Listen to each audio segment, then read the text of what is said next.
So, mainit-init yung topic natin ngayon. So, our first topic will be, is VP the best team in the world right now? Pero, bago nyo sagutin ang tanong na yun, mag-isip muna kayo what you guys think about a VP right now. I'm just gonna give a quick shoutout nga pala sa Lupon ng Wombo X Combo. You can join by searching Lupon by Wombo X Combo kung gusto nyong maging updated about the Dota games, Dota topics, anything related about Dota, or if you're just looking a community for Dota, join lang kayo sa Lupon ng Wombo X Combo. And of course, this is Duel once again, just reminding you guys. And eto na, go back to our topic. Is VP the recent champion of Bucharest Major and Katowice, securing yung $500,000 plus yung qualifying points. First team into TI 8. Yes. Are they the best team in the world right now? Kuya Pao, what you think? I think, sa simulan lang, para alam na lang natin agad. My stance on this is yes. It's an unequivocal yes. Marami kayong pwedeng sabihin na it could be yes or it could be no. And I think it's going to be important to have that as a baseline. So, bakit ko nasabing yes?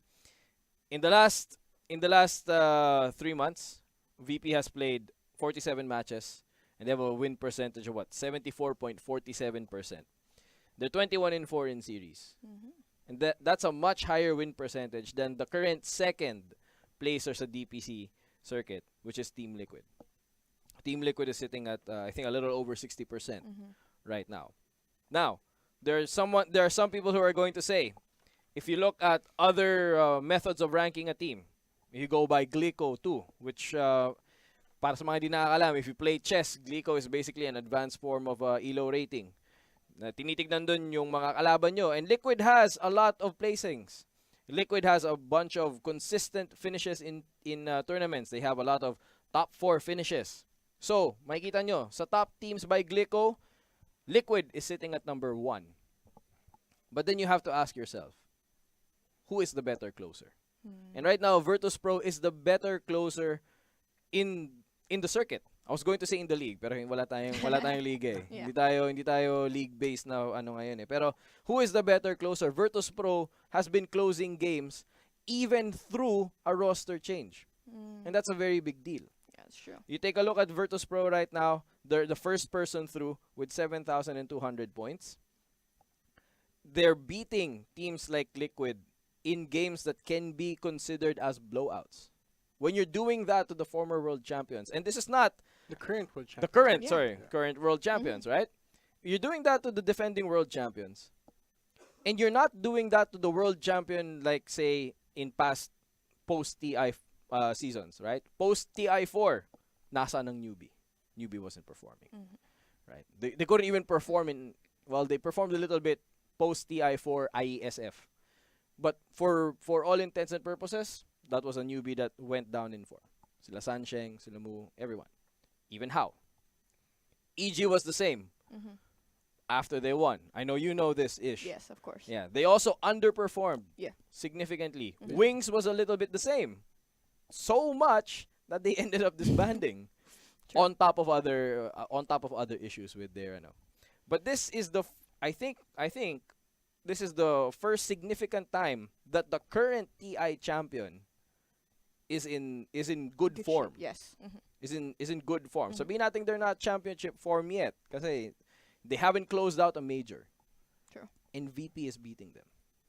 VP defeated them in Bucharest in the semifinals. They took it to 3 games.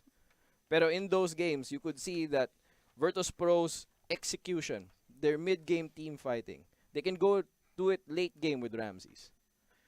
They're beating this team, and it's showing in their head-to-head matchups. In their head-to-head matchups, Virtus Pro is 54% over them. It's a small share. Yeah. But when you're doing that to a top caliber team like Liquid, when you're doing it to the current defending world champions, I think you can say na, yes, siguro sasabihin natin na consistency, and I'm a big fan of consistency. Alam mo yan rin. Yeah. I'm a big fan of consistency. I'm a Spurs fan. Consistently, Liquid is finishing high. But they're not closing. And para sa akin, at this level of the competition, I expect all of the teams to consistently perform. And VP is consistently performing. They're also consistently closing. So I think right now they are the best team in the world. I don't think there's much else to say about it. Mm. How about Ren? What do you think about Kuya Pau's take on a VP? Do you think they're still the top tier team? Do you think the stats, kumbaga, stats na lang ba lagi ang titignan natin? Kasi you have like Liquid, yeah, they're still a good team. Like they have good players, they have yun nga, consistent player that performs well. Like what he said, yung ano lang, ang kulang lang niya is yung closing out. So what do you think on that one? Just because yung Liquid lang ba yung nahihirapan mag-close up, natanggal na agad sila being called the top team sa league or sa ano natin ngayon, sa mga competition natin ngayon. Yeah, I think for this one I have to agree with Kuya Pao as well. Uy, kinuha mo ba Kuya ako? Pao. Walang Uh, yato ah. It's I think it's a disservice naman to say that Liquid is not a top team. Mm. It's just right now VP is a much stronger team. Again, we have to give credit to Liquid kasi there's never a team again who defended their championship who's playing like a champion for the past 7 years. In fact, there's teams who change roster after Oh, a week immediately. after Mm. winning TI. Yeah. So Shout out to AUI 2000. so again, they're playing very well. They played 8 out of the 13 tournaments in the DPC right now. They placed top 4 in every one of them, and uh, 3 of them they actually won it all. That was minors though. Yeah. But it's one thing you see a team who's not joining qualifiers, is being invited and who goes every event and play it out. So again, kudos to them. But it's just VP's playing better. If Liquid is consistently good, VP is consistently excellent. They played similarly 8 events out of the 13. They actually skipped the first 2 minors. But from then, mula sa 8 sinalihan nila, 4 ang napanulan nila. Sa 4 na yon, 3 doon majors. Which is a very, very strong testament on how strong the team is, on how well they're playing right now. Actually, may sabihin na iba, at least they're not, as consistent as Liquid kasi hindi sila top 4 sa lahat. But the only time they weren't in the top 4 was where they placed 5th, 6th, and they were defeated by EG, Mhm. who was for the longest time defeating them. I think it's some sort of a mental thing na rin, and Oh, actually yeah, skill it's a because mental they, matchup. they can't really defeat EG for the longest time until recently. Actually, since pareho nag-agree, I would even argue that VP has been the best team since October. Since October. Since October. That's bold. I wouldn't go that far. Medyo how could you say again they skip 2 events, okay? And again, I respect what Liquid has done because again, Liquid is consistently performing in these events. They're consistently top 4. How would that pan out na since October best ang VP when Well, they've missed a lot of events? The thing about VP is, sige, let's see muna kung how Liquid and VP compared through the past month. So we can see here from the patches natin from 7.06 to 7.10. We're in yung stats yung winning percentage ng dalawa. It's becoming at first it favored Liquid, but then as it goes on, you can see that it's starting to favor VP. Maliban siguro sa small hitch ng 7.07, but since then, tuloy-tuloy na. We can also see na before, the patch changes is very new, right? Yung every 2 weeks natin. And one of the things that sinabi na, the patch is gonna, yung apekto ng patch is gonna benefit the really top teams. It's gonna distinguish the top teams from the good teams. Kasi this time, you can't just ride one hero or one strategy because you have to continuously adapt and learn what the change is.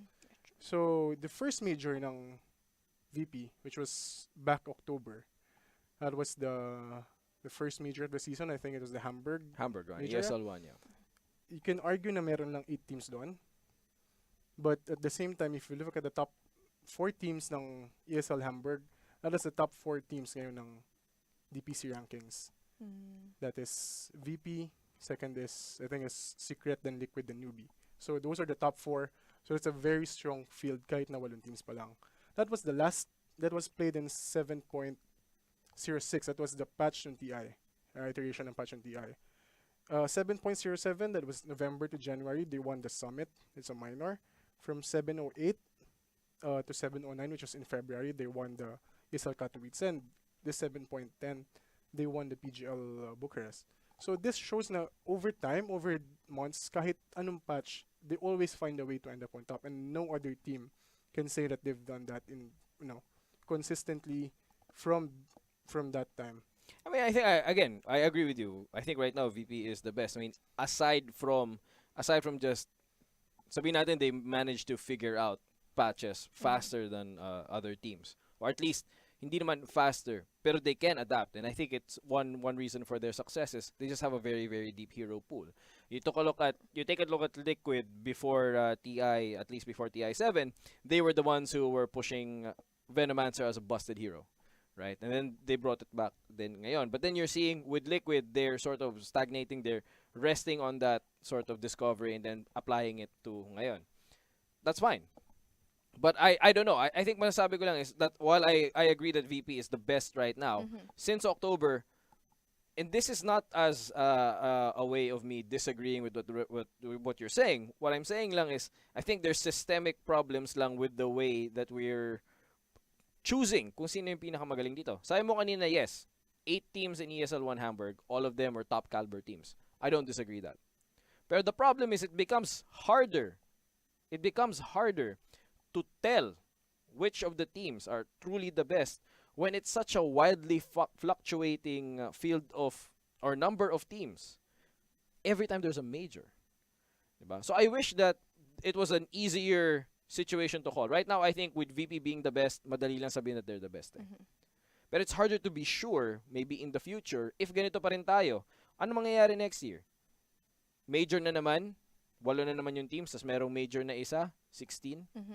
Mahirap eh. So I wish that there was a better way to tell which of these teams are the best. And kudos to VP that despite this wildly fluctuating field, they've managed to still stay on top. I believe naman yung 8 teams na major was only for the first one, and all succeeding majors are 16 teams. Yeah, all succeeding majors 16, but then all succeeding majors have strange group stages. Yeah, that's true. They Diba? each your own. Exactly. Diba? So I just wish that in the future, Valve, throw me a bone.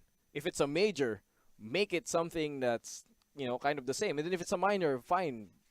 Try out other formats in those things. So, like, what you're saying is, like, mas maganda kung pare-pareho na lang yung sistema on every single On a major. Para alam talaga natin, para in the future, pabalik kami natin, titingnan natin, pound for pound, major to major. Paano ba nag-aano itong dalawang team? Tingin mo kung bakit nag-snowball or umangat uli yung VP dahil sa Swiss format from the Bucharest major? I mean, they weren't the best in the Swiss format, that's right? true. They were not the best in the Swiss format. They were the best in the best of threes. They were the best in the playoffs. They had a really good performance, pero first two games, because it's a best of 1, diba? First 2 games in the group stage format, they were losing to themselves. Yeah. They were losing to themselves. I said this kanina on MU. I think that's the mark of a great team. If you're the kind of team na your only rival is yourself, how will other teams beat you? Right? That's true. Hindi mo competition yung ibang team, competition mo sarili mo. And that's what we saw with VP. Well, that's what we saw with Liquid in TI. Right now, Liquid ang kalaban nila is the rest of the field because other teams have figured them out. So. That's true. So, ayun, we heard from both you guys the take of Liquid and Virtus Pro. Pero I'm just gonna question real quick. Like what you said, since October or from recently lang biglang lumakas yung Virtus Pro. Do you think na dahil ba sa sa pagdating ni Roger kung bakit mas gumaling yung Virtus Pro or mas maglumawak yung hero pool nila? Well, they always had a very big hero pool. If you go back to the Summit 7, where they played 80 heroes in 80 heroes in 17 games. Yeah. So that was that's insane. talaga malaking hero pool nila. I think it's easy for me to say na hindi ganun kalaki yung epekto niya, but the truth is, Roger is 2 out of 2 in majors, and VP is very strong with Roger. I mean, So, that's true. I think Roger, and I don't want anyone to misconstrue this. I think Roger is an excellent player. he is an excellent player. He is an excellent player. I also think he is the luckiest player on earth right now, or at least in the circuit. Because after joining a team, after 2 events, he's going to TI. That is true. Who else can say that, right? Aside from Shao 8. Right, aside from Shao 8, let's join a team and then let's get to TI. And going to TI is, Diba? that's Demon maybe. Sure. Totoo. Pero Demon had to go through an open qualifier, right? If we're going in that line. Pero grabe. Roger is an excellent player. he also just happens to be lumped in with probably two of the best, well, two in the running for the best players in the circuit right now, which is no one and Ramses. But I feel like it's weird though. Kasi like parang yung VP ngayon na lang sila ulit nagpapakitang gilas, ngayon natin sila ulit nakikita, whereas before or sa tournament na to, we kind of predicted, oh, newbie, malakas ulit yan. And then you have like Liquid who's really consistent. Like you know have other teams. And then yung Virtus Pro lang talaga yung umangat. You think like yung stats nila na to, kasi I can't see from this stats exactly, like it's just like win rate. What else do you think, kung bakit nakakatulong sa Virtus Pro, yung nakakatulong sa Virtus Pro yung panalo nila? I mean, they just play amazing Dota right now. We can see the win rate, and yes, the win rate is half the battle. Yeah. Diba? Kasi pag makita mo yung win rate, then you go, oh, they're probably the best team in the world. No, but actual execution-wise, we saw it in this final. Yes. They broke Vici Gaming J Thunder in the third game. In the third game, Vici Gaming J Thunder collapsed so bad that VP had a 5,000 gold lead before 7 minutes. Yeah, that's true. They collapsed so bad, and again, I'm not taking anything away from Vici Gaming J Thunder. Last week, sinabi ko sa niya, I respect this team. I thought TNC could take them. They defeated TNC in 3. Right? This is a great team. This is a great team that was broken mentally in the finals. Yun nga eh. It was so bad that VP managed to post a minor record. What was it? What Ramses with I don't know, second fastest Desolator pickup in 7.07x or 7.0x? Yeah. So I don't know. Yes. Wrap up. I mean, so, ayan, narinig natin yung parehong opinion ni Kuya Pao and ni Kuya Ren. Kinukuya ko na kayo. Ginabi na kami ah. Paul to ah. Paul tong bago nating host. Mukhang di maganda itong Prior to ba nangyayari ako? ngayon. Unang araw ko lang ba? Pero, ayun nga, good information and take on those both teams, both Virtus Pro and Team Liquid. In the end, you guys both agree na Virtus Pro is the best team right now based on sa kanilang win rate, based on then how they just perform, and after yung Bucharest major, they just, kumbaga, parang sinil nila yung deal after winning 2 majors. Like, we got this game, we got this Dota right I think now. 3 majors, 2 in a row. Oh, Yeah, I 2 think in a row. This is the first time as well that it happened. The Yes. first time na back-to-back major winner. Oh, yeah. And someone has to be foolish to not think that VP is not the best team right now. Ooh. Big strong words Medyo, from ano yun them. Well, that is, we'll see how it goes. So, yung marami pa naman tayong patches. We'll see if VP, yes, they're a good team right now. Ang tanong, like we said, you like consistency. Will they be consistent on the next patches that will go? Ayan. So, ayan. Meron pa tayong second topic natin mamaya. Mainit-init din yung topic natin. I think so. So, introduce ko lang sa mabilis. Are the DPC points too top-heavy? Mamaya na natin i-breakdown to what exactly that means or kung ano talagang pag-uusapan natin bago doon. Pero mag-break muna kami, magko-commercial muna kami, and we will be right back.